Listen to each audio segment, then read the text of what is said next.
How to release biliary stasis, or what is medically known as biliary dyskinesia, if you have, for example, bloating, constipation, headaches, temple pain, peristalsis, or even diarrhea, intolerances, joint pain, and many other symptoms. For instance, if you have at least 3 of these types of symptoms, it means this video is for you. It's necessary and useful to understand the cause of your problem and consequently to know what measures to take in the future. My name is Vladimir Colun. By profession, I'm a physical therapist, massage instructor, and for over 20 years, I've been teaching people how to take care of their organs and their bodies themselves. The first symptoms or the first causes. Why people have biliary dyskinesia or the kinking, or when the bile is lowered, the gallbladder, and consequently the kinking of the bile duct occurs. This is what doctors call biliary dyskinesia, and because it drops and kinks, bile stasis occurs and forms gallstones. And this is a reason for gallbladder dysfunction. Practically, according to statistics, today 90 to 95% of people, starting from small children, have the problem of biliary dyskinesia, and today doctors already say it's innate, that it's genetic, it's transmitted, and so on.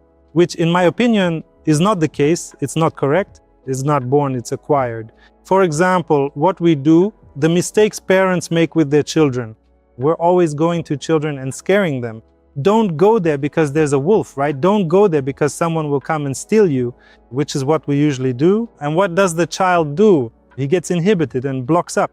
Or, heaven forbid, an adult sees a road accident or sees a corpse, sees an unpleasant situation, or someone passes away in our lives. The first seconds when we find out about this situation, what do? First of all, we take a deep breath and block exactly this area of the solar plexus, right in this area. For example, try one of you to mimic a fright without tensing your belly. Which of you, I always make this joke, wants to make 100 euros? Tell me, mimic a fright without tensing your belly. Who succeeded? Write there in the comments that I succeeded so that I can send you 100 euros. We can't mimic or have a fright without tensing our belly. Because the frights in our lives, yes, frights are the primary cause, the shocks. The frights that trigger and block the bile duct and narrow it.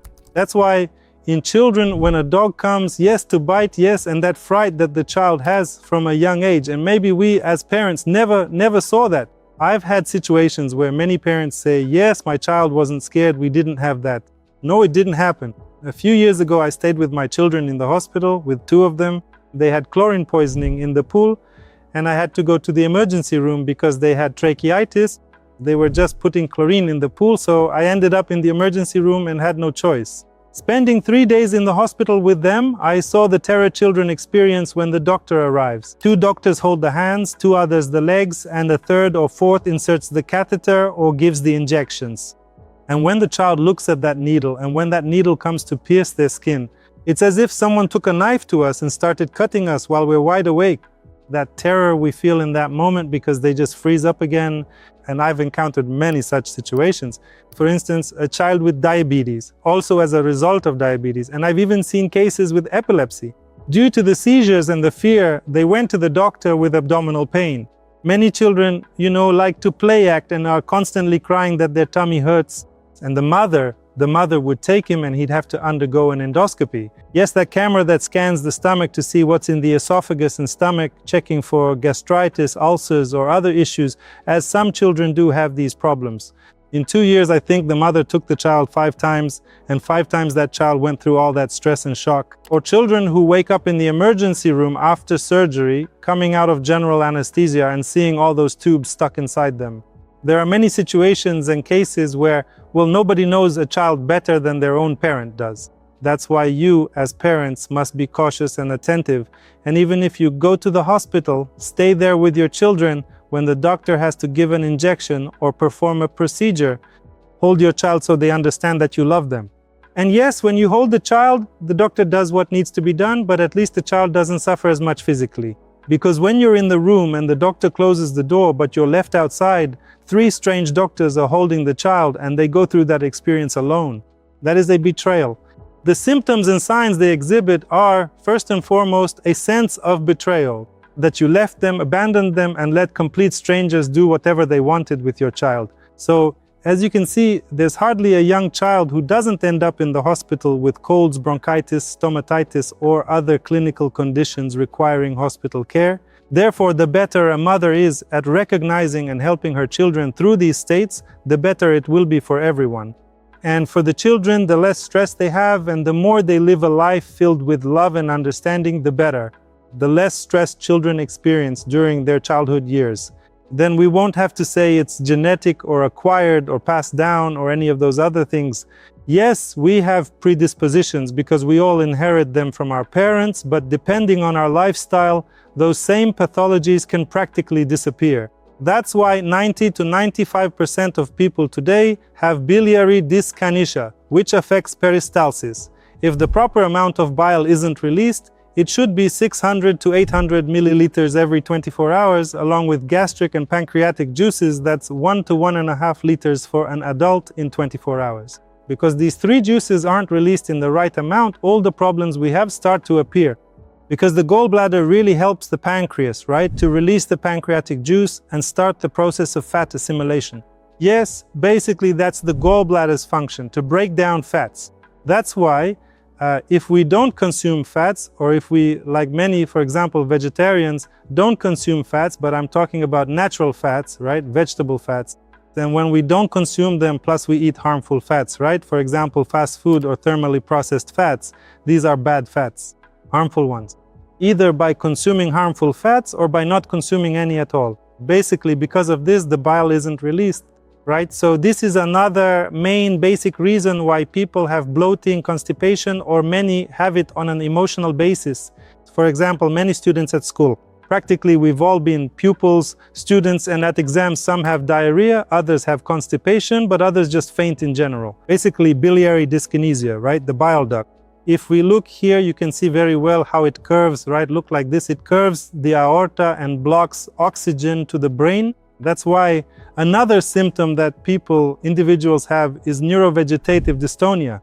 Basically, I always say that in the bile duct lies the central hub of the autonomic nervous system. Of course, there's no such diagnosis, such a term, right? The duct, the central hub of the autonomic nervous system. But we can't name it otherwise and understand why so many have the symptom of, for example, Tourette's. Why so many have shaking hands or shaking head. And if we look, these are symptoms of what pathologies? Parkinson's, Alzheimer's. Many become hypersensitive, hyper-emotional. This is also one of the causes of epilepsy, epileptic seizures, which I've talked about a lot in previous videos. Whoever wants, right, to see specifically how this works, right, there are other videos in the feed. You can see them, go right to the channel, look at other videos, and you'll see how this really, what the connection between them is. Therefore, as actions, right, what we must do first of all, it's warm and liquid water or food, right, like that same glass of warm water. If we every morning or during the day, right, half an hour before a meal, drink a glass of lukewarm water, even towards hot. Or for example, if we put a hot water bottle on the gallbladder, exactly in this situation, right here, putting something warm in this area, or drinking, eating warm food, broths, soups, everything warm and liquid, right? So this is basically, the gallbladder is one of the reasons for irritable bowel, Crohn's disease, and even cancer. And not just cancer, but parasites, fungi in the body. So if you're going to restore your bile duct, your gallbladder, right? Because many people say, and I know it's already the case for you, that today, I don't know, 1 in 10 people no longer have their gallbladder. In this case, the liver takes over the gallbladder's function. If you've had, for example, your gallbladder removed because you had stones, right? The bile duct remained, didn't it? Because wait, look, it comes out from right here. But what exactly caused your stasis and the stones? Wasn't it because of the duct and the kinks from dyskinesia? So you removed the gallbladder, the healthy organ, but the cause, the duct, remained just as it was. That's why regarding gallbladder removal, many ask, should I go for surgery or should I not? Well, it depends on what action you want to take in the future. If you don't plan to do anything at all, then go and get it cut out.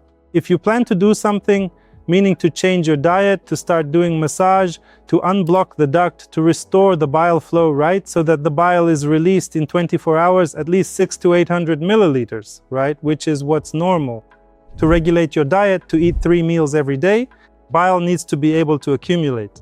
And if you eat more meals a day, for example, if you have many meals, So in that case, when you want to eat or the amount of food is large, there's little bile, the amount of bile is insufficient, and that's also bad. That's why practically all the time we must learn our body, the signs, the symptoms, and based on that we regulate the amount of food, the temperature of the food, whether it's liquid or solid. Because if you notice that from solid food you get bloated, right? That means you've overdone it and that's not good for you. That's why in this way, by getting to know yourselves, in my visceral massage course, I always teach students and people how to unblock their bile duct themselves, right? The gallbladder. And we discuss all these symptoms there so they can learn and know how to do it on their own or even help a child. Because many children, for example, if you already have epilepsy or have dystonias or have Tourette's symptoms, right? Someone wrote me a comment not long ago asking what to do about Tourette's syndrome. Yes, in this case, it's necessary to work on the gallbladder continuously, right? For 1 month, 2, sometimes it can even be 3 months every single day.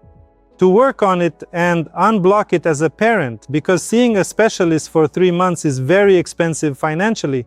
But if you can do it independently on your own when you're free, for example, take your phone and slowly start from the bile duct here and slowly press to the right and move slowly downwards, right? To the pancreatic duct, to the duodenum in this area. And then pressing slowly at the top, in the middle, at the bottom, to the right, right where the gallbladder is. And in this way, as we're pressing, what are we doing?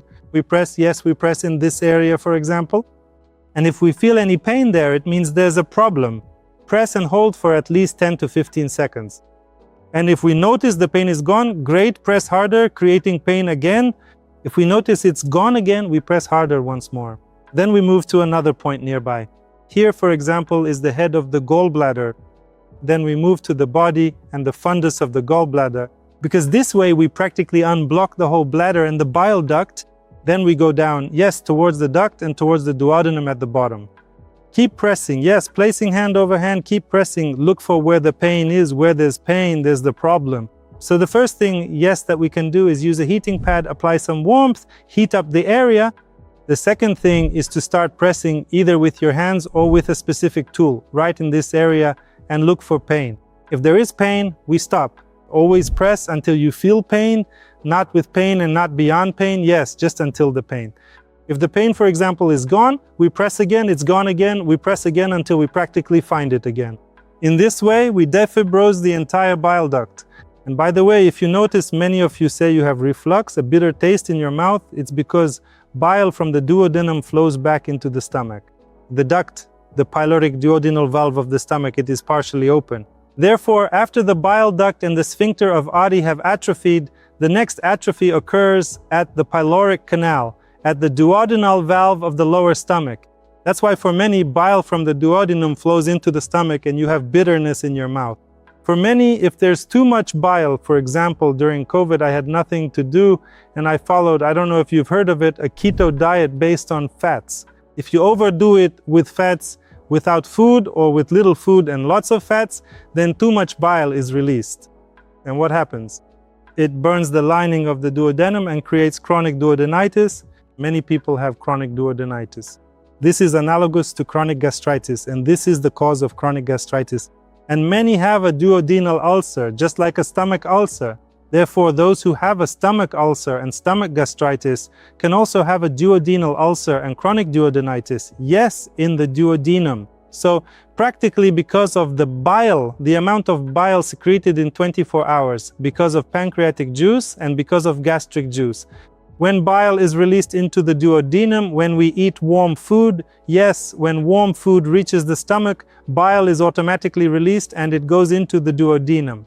And when the food comes from the stomach, the bile is already there to meet it. Yes, it's like a kind of red carpet, yes? But when the food comes from the stomach, since it's acidic, it enters the duodenum. The bile hasn't been released, so it burns the duodenal lining and goes down into the intestine.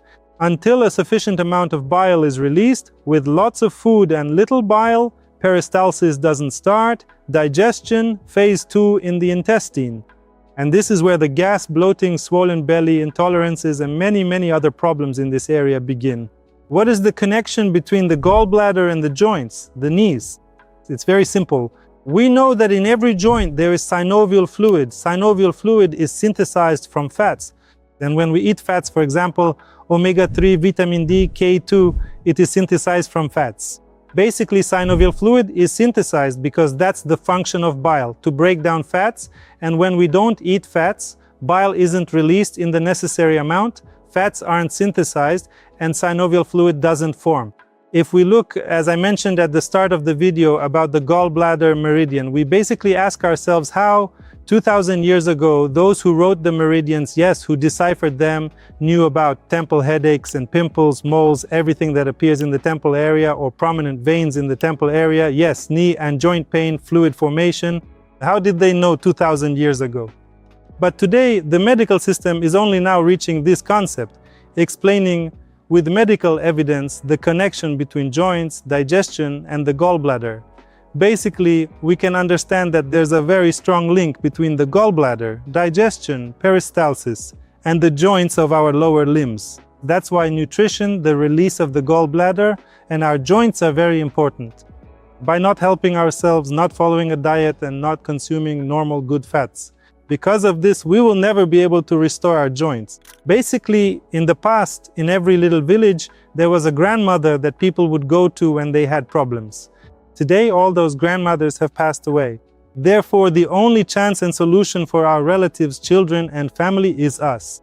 No one is going to come into your home and give you a massage if you aren't the one who has the intention.